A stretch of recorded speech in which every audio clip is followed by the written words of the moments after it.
Всем привет, всем здравствуйте! Сегодня мы собрались в гостях у Петра для того, чтобы обсудить один из самых важных, наверное, вопросов в мире аудио. Правильно, Петр?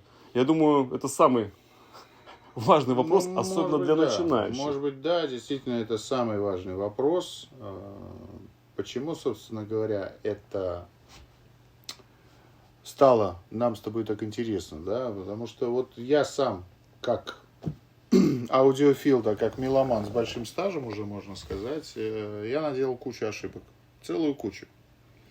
Где-то что-то не дослушал, где-то что-то не дочитал, где-то не прислушался к какому-то совету, а советовали люди умные, опытные и так далее.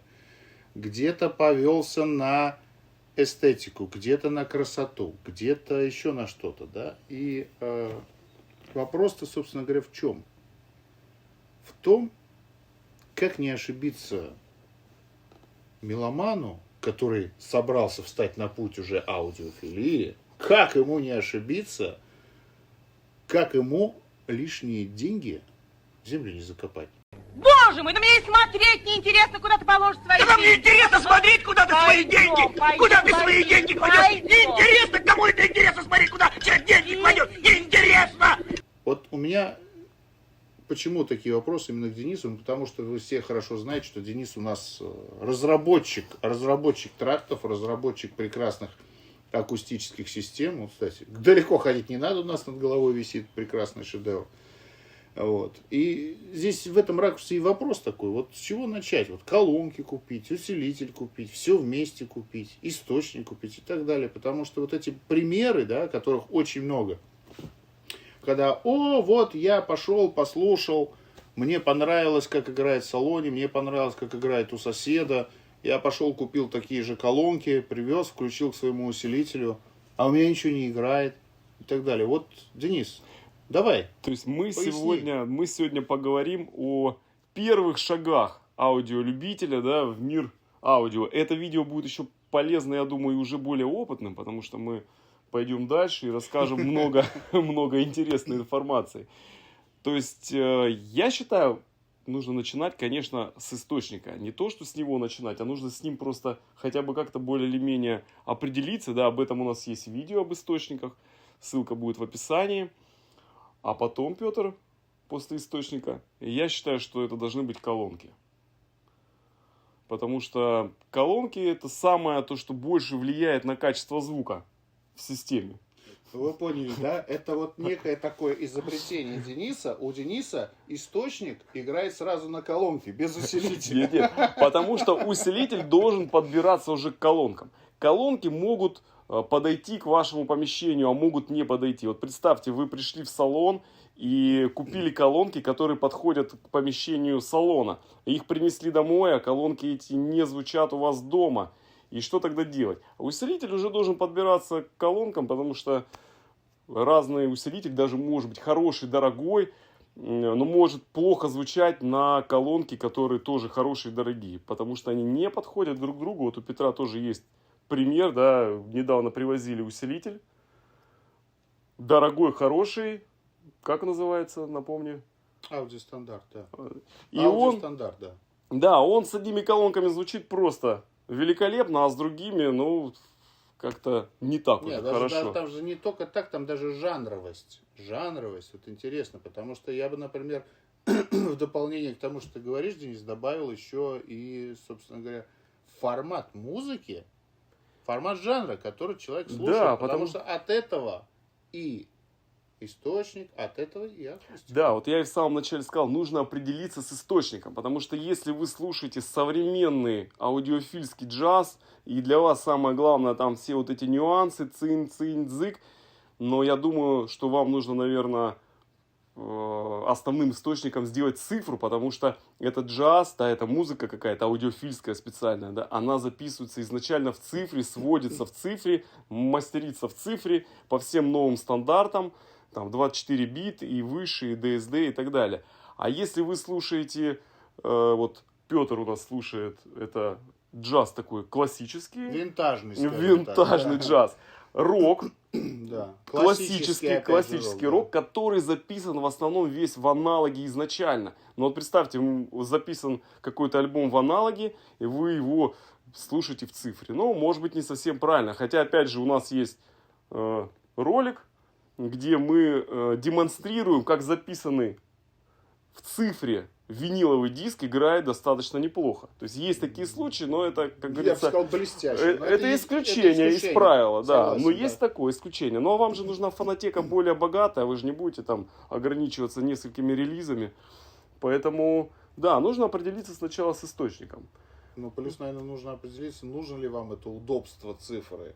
А Да. если мы говорим о удобстве, то цифра это самое удобное из того, что придумало человечество. Да, да. если вы слушаете на бегу, на ходу, фоном слушаете, и вам нужно постоянно перебирать треки, то, конечно, лучше цифр ничего не будет. Вы знаете, сейчас заправлять вот эту вот катушку, вы начали слушать там 1,5 минуты послушали, и ой, настроение поменялось, сейчас нужно другую катушку ставить, опять заправлять, или винил, сдувать с него пылинки, послушал один трек и включай следующий. Я сделаю вид, что я этого не слышу, да.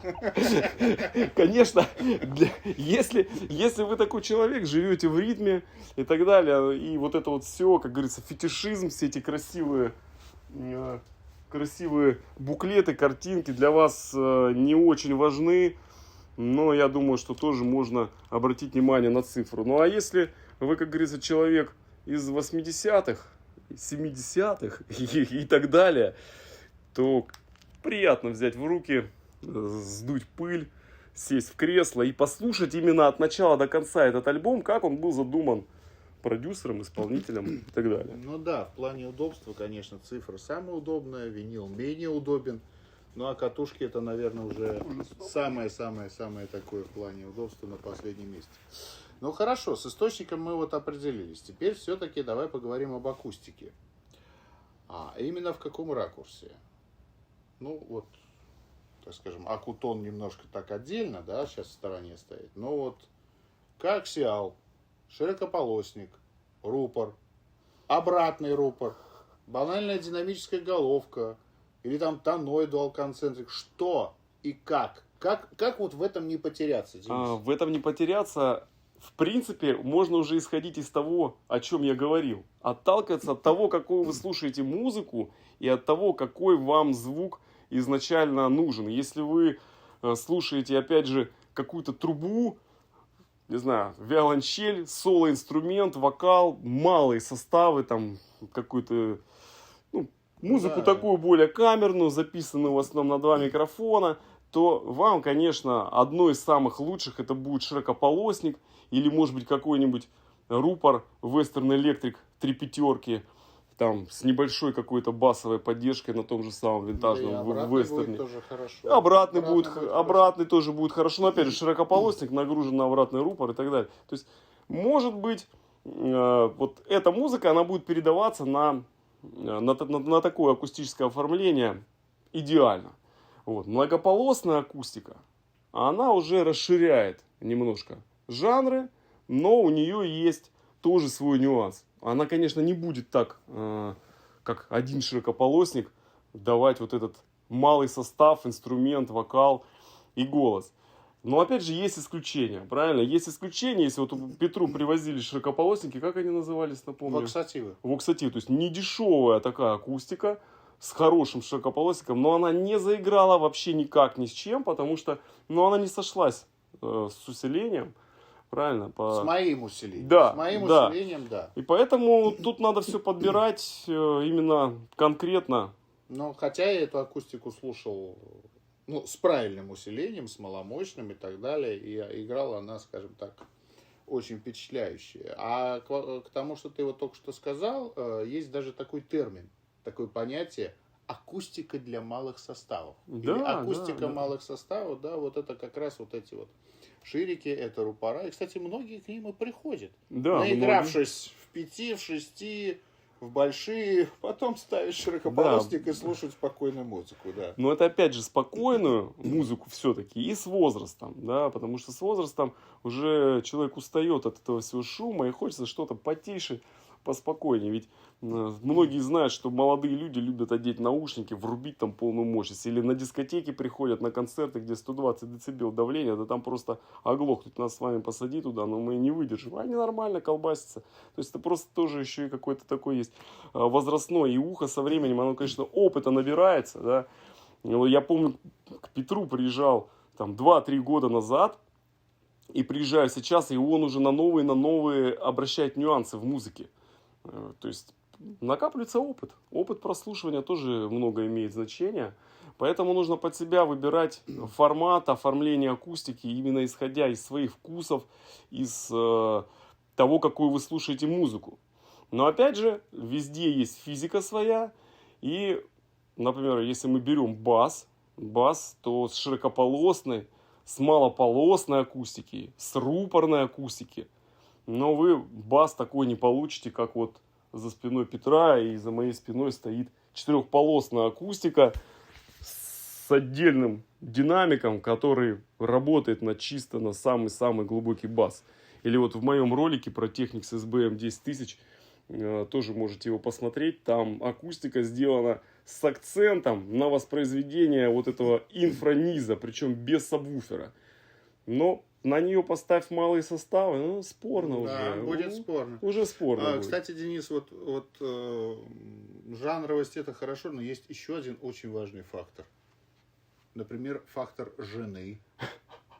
Вот. Да, вот привезешь, вот поставишь вот такую или побольше, она скажет, убери эти гробы, пока я тебя туда не засуну. Для меня это вообще, Петр, малогабаритная акустика. Для этого малогабаритная акустика. Для тебя, да. То есть, вот, Денис, мне, кстати, вот без какого-либо, так скажем, как это называется, лицемерия, я могу сказать, что Денис, несмотря на то, что у него есть своя точка зрения о том, какая должна быть идеальная акустика, вот он способен признавать. Он способен признавать, что существуют и другие образцы, существуют и другие разработки.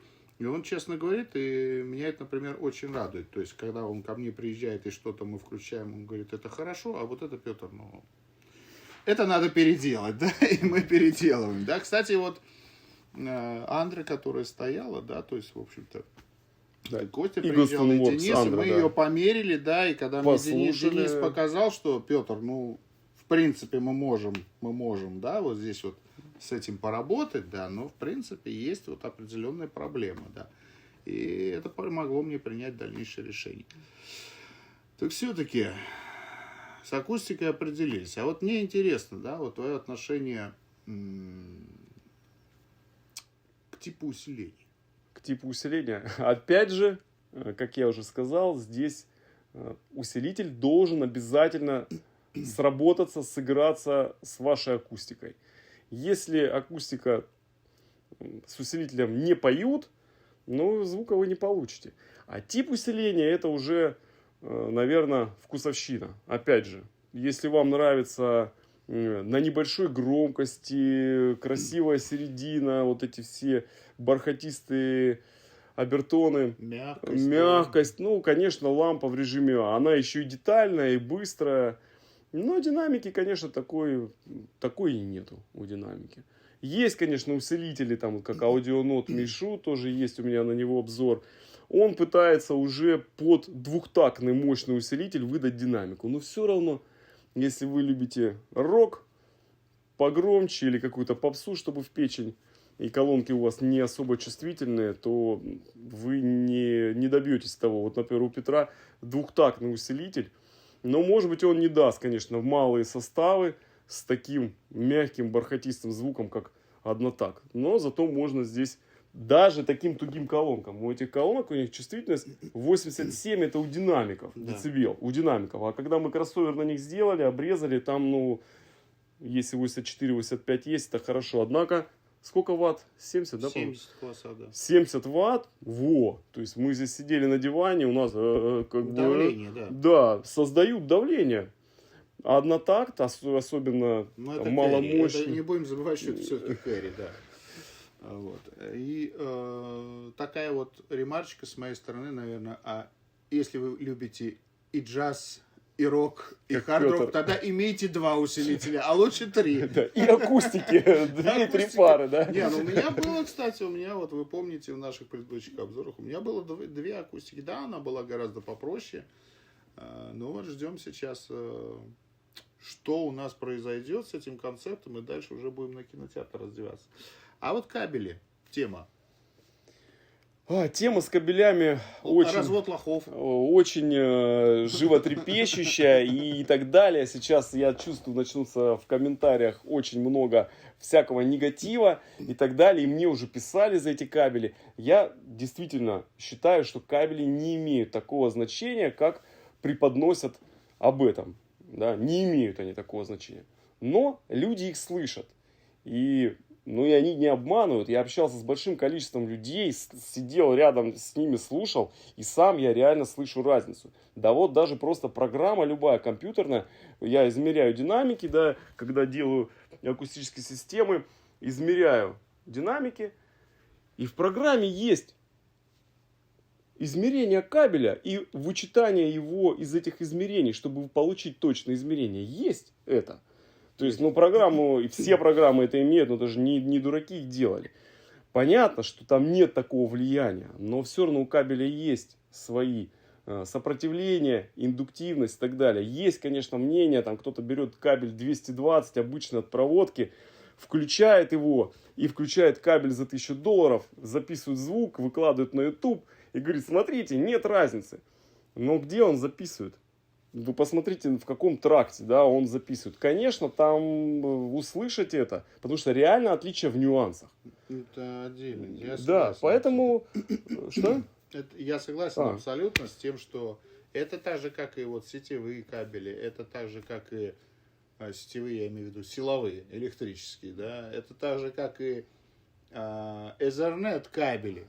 То есть, да, есть кабель, который там полметра стоит 50 000. Ethernet кабель обычный. Ethernet... Послушайте, как, да, да, если его воткнуть в MSB, вы там что-то услышите, да.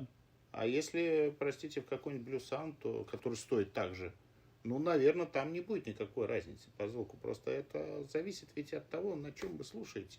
Конечно. Нельзя, простите меня, в Mercedes или в BMW, в 500 Mercedes заливать 72-й бензин. Он просто не поедет. Да, акустика, бензин конечно, как-то хороший, будет да. играть, но Да. как? Действительно, на высоких системах, сейчас систему Петра, поставьте этот кабель, который там рекламируют. С каширского рынка, Да.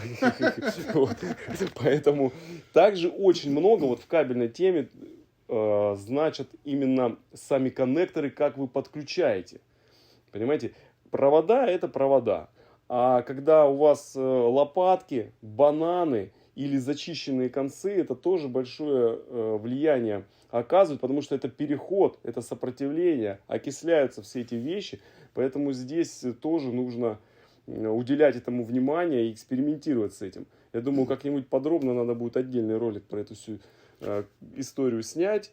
Вообще вы... Вот у кого уже аппарат не 1 год стоит, попробуйте просто ватку на палочку намотать, спиртом намочить и вот вставить ее в какой-нибудь терминал, в тюльпан там или еще куда-то, и попробуйте потом вытащить оттуда эту палочку. Вот смотрите, сколько там грязи.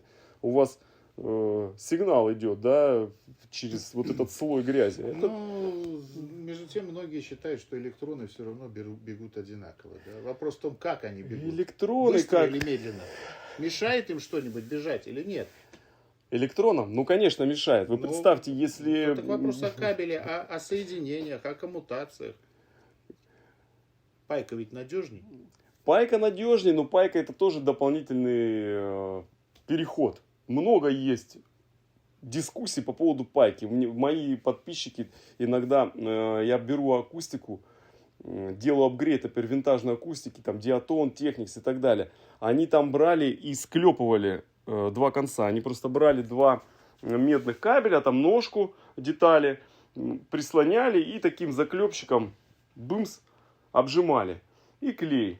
Ну, это, в принципе, хорошее, если клеем не токиса соединение. Но я делаю пайку и лучше. И мне подписчики спрашивают, да как? Здесь же у вас адгезия материала наступает и так далее. Но на слух оказывается лучше. Видимо, получается емкость какая-то, может быть. Ну, Ответ этот очень, да. Подписчики, это, конечно, отдельный вопрос, те комментарии, которые мы читаем. Но, слушайте, у нас просто, надо сразу сказать, и по отношению к нашим с тобой роликам, и к роликам, которые будут выходить, то есть, да, ну, у нас ведь, я не знаю, это особенность такая русского человека вообще, россиянина, да. То есть, вот есть даже вот такая ступенчатость, да, здесь определенные пункты. Что вот, допустим, вот я посмотрел, у человека что-то есть, у человека какой-то трах, да. Так, если у меня этого нет, я обязательно обосру, обгажу. Если, но мы не обижаемся, хорошо, мы приветствуем. Да, если это хорошо, но у меня нет денег на это, я все равно обгажу. Вот. Если это лучше у соседа играет, я и это обгажу. А если я в этом ни черта не понимаю, я обгажу 6-7 раз. А лучше 10, понимаете? То есть вот эти вот хейтеры. Но я всем хейтерам передаю привет, потому что чем больше вы пишете, тем больше нас смотрят. Да, смотрят тех именно, Смотрят кто нас, прислушается. Да, вот, ну, это что же, ну, приятно, конечно, поверьте, очень приятно читать, что у меня, у доктора наук, профессор, вообще нет мозгов там и так далее. Вы пишите побольше, пишите.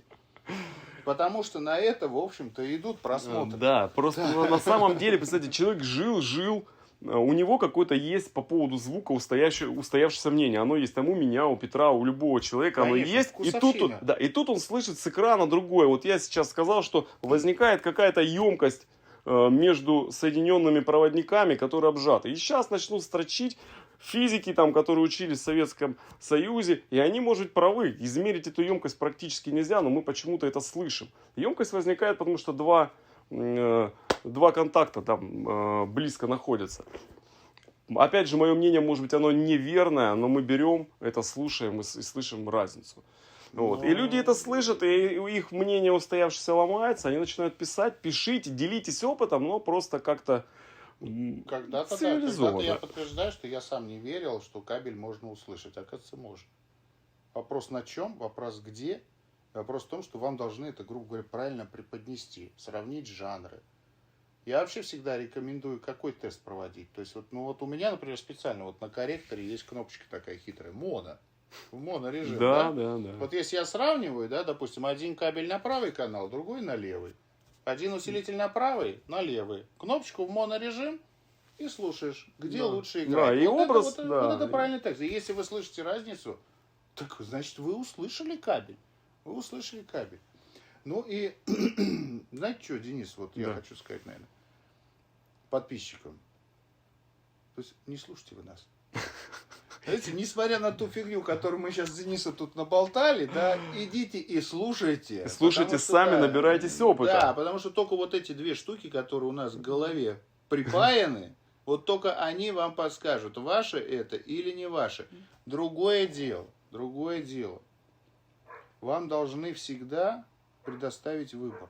Да. Вот я знаю, что вот Денис такой же, многие мои знакомые такой же. Понимаете, не может быть, что вы пришли, вам включили акустику, у вас шок, как хорошо.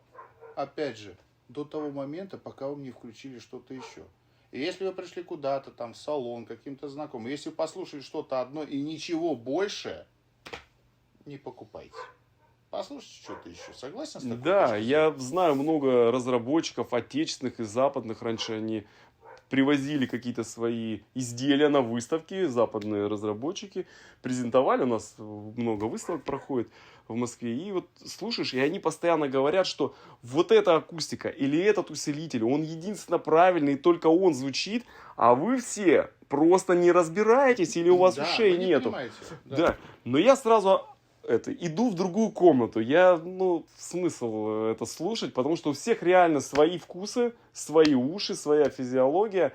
И поэтому этот мир аудио, да, аудиолюбители, аудиофилы и меломаны, такой большой этот мир, и много разной музыки существует. Именно поэтому. И доказывать, что вот мы в начале ролика начали говорить про акустику, широкополосник, там, рупор и так далее. Конечно, это все разное. Одно нравится одному человеку, другое другому, и нельзя сказать, что только это дает натуральный звук, потому что физика, мир физичен, не может быть такого, как я уже сказал, четырехполосная акустика, но она по басу будет просто по физике. Отдельный басовый динамик работает на узкий диапазон, и там будет бас, да, а у широкополосника его просто ввиду физических его ограничений там баса просто не будет. Ну да, в заключение, наверное, все-таки нельзя не упомянуть о бюджетности. Да, И нельзя, да, колонки за 1 миллион подключать к усилителю за 20 тысяч. Да. Не надо такого делать, да? Да, и еще по бюджетности хотел сказать, что есть очень много грамотно собранных, подобранных систем, которые стоят вообще очень они- таких хороших Они денег. сбалансированы. Они просто Баланс. сбалансированы, когда Баланс, человек да. прошел определенный путь, и он подобрал для себя акустику, усилитель и комнату. Да, понимаете, вы просто приносите в другую комнату, и звук меняется. То есть должна быть такая синергия, правильно, всех этих компонентов, тогда вы обретете счастье. Счастье, да, да. Ну, а акустическая обработка помещения. Ну вот, я не знаю, что Денис скажет, но вот мое мнение, этим все-таки надо заниматься уже после того, как у вас какой-то тракт стоит, работает и сформирован, и вы звук этого тракта в этом помещении хорошо знаете.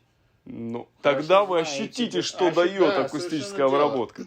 Но, в принципе, если вы делаете ремонт, строите дом, квартиру купили Имеет смысл, с новосельем у вас, то тогда, конечно, ну, надо заняться акустической обработкой. Потому что если вам девочки-дизайнеры нарисовали комнату, какой-то квадрат, покрасили стены, там сделали какие-то окна, все красиво, все, евроремонт называется. Потом вы приносите туда свою, да любую аппаратуру, хоть за какие деньги, и оно не звучит. И вы, о, слушайте, а у меня на даче это все звучало. Вот пока оно на даче хранилось, пока был ремонт, оно звучало. Привез я в новую квартиру, оно не звучит. Поэтому нужно обращаться к специалисту, либо самому изучать эту тему. И когда вы делаете ремонт, просто при ремонте можно сделать это все интегрировать, да, когда уже сделан ремонт, все покрашено, все мебель расставлена, вот тогда очень сложно заниматься акустической обработкой, особенно влияют сильно пропорции стен на бас, пропорции стен. Если помещение с плохим соотношением сторон, да, это высота, длина, ширина, точка прослушивания находится в каком-то неудобном месте колонки, но вы не получите просто хорошего равномерного баса. А так, в принципе, без какой-то суперакустической обработки, в правильном соотношении сторон в помещении можно добиться более-менее нормального баса. Поэтому надо все это рассчитывать. Да и не только басы. Ну, это я говорю сейчас про соотношение сторон. Потому что средние и высокие частоты уже там соотношением сторон не обойтись. Ну, да, вот там уже время не берите с реверберации. меня пример, да. Вот я сразу полы не сделал, да, теперь уже не поменять. Вот все мы с Денисом сделали, а пол уже все. Да, Петр Он говорит, у тебя бас туда уходит. жалеет, да, потому что пол деревянный, там щели. И, конечно, у нас получается, отражается бас. Мы, напомню, находимся в деревянном доме.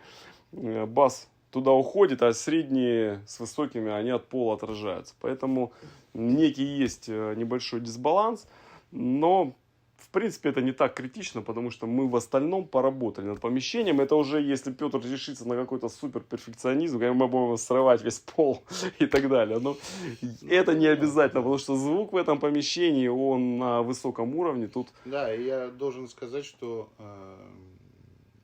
вот когда мы делали этот проект, Денис сказал, что прирост будет где-то максимум 15%, ну 18%.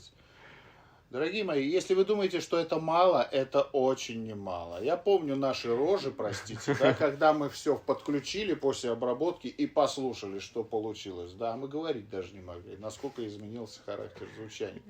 И я так про процент сказал специально, чтобы потом Я упреждение чтобы сделал. сильно не били, Да, если ничего не получится. Потому да. что я понимаю, это лучше занизить, да, ожидания, чтобы получилось Не, по прирост факту. был хороший. Ну, в общем, что, Денис, вкратце так, наверное, поговорили. Надо уже, в общем-то, завершать. В итоге, ну, какой вывод можно сделать? Действительно, вот эта вот небольшая дорожка, да, вот эта, Дорожка. которая, к сожалению, если встал на нее и пошел, она уже не кончится. Она будет петлять, она может и назад завести и так далее, но идти по ней надо.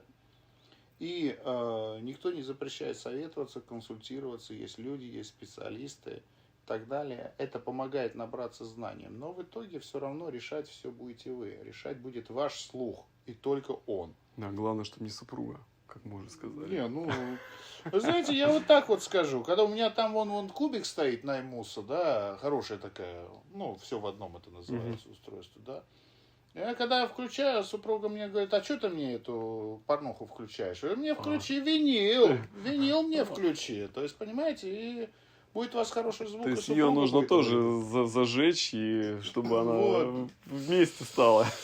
Поэтому вот так вот. И я надеюсь, что вот те советы небольшие, которые Денис дал в этом небольшом видео, они помогут. Они помогут. И, наверное, я согласен с тем, что начинать надо с источника, потом выбирать акустическую систему, под нее подбирать усиление, ну, а дальше уже по нарастанию. Полировать, может быть, кабелями. и так жидкость для разъемов, там, песочек подножки акустики, да, ну, это уже, конечно, такие понты и фишечки, да, вот это уж, по-моему, да, ближе так к разводу лохов.